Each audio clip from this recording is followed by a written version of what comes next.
Un mois après l'offensive des djihadistes et des indépendantistes, comment se porte le Mali? Bonjour Mathieu Olivier. Bonjour. Vous êtes journaliste chez Jeune Afrique. Votre magazine s'est penché sur l'état de santé des généraux qui gouvernent le Mali. Voilà, comment Assimi Goïta a renforcé son pouvoir après les attaques du 25 avril. Après un mois, le taux se resserre autour des terroristes partout au Mali et le plus pire, c'est la ville de Kidal. Pas de porte de sortie ni porte d'entrée pour les renforts et la population a fui la ville à cause des violences de ces bandits terroristes et des agressions sexuelles contre les femmes. Selon mes informations, les terroristes n'ont plus de carburant pour se promener comme il le faut. Presque toutes les voitures équipées par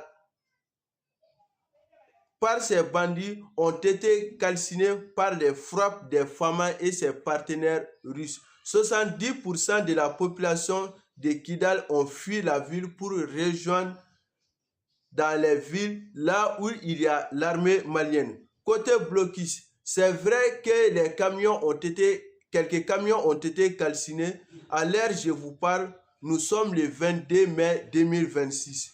Il n'y a plus de blocus partout au Mali. Ce que nous appelons blocus, c'est de s'installer définitivement au bord des routes, comme le cas du blocus iranien.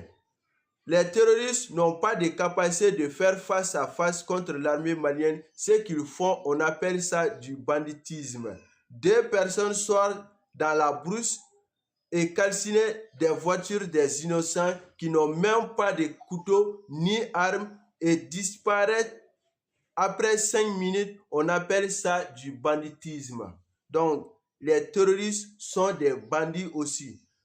Le 25 avril, ces bandits avaient prédit de faire tomber le régime en place dans 2 jours, mais aujourd'hui, Assimi est toujours président et ministre de la Défense du Mali.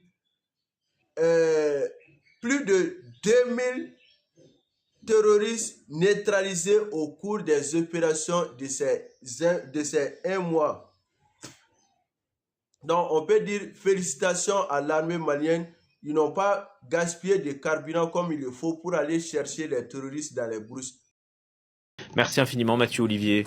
On lit notamment sur la une du site Jeune Afrique comment Assimi Goïta a renforcé son pouvoir après les attaques du 25 avril. Voilà ici la une de votre site internet. Merci encore.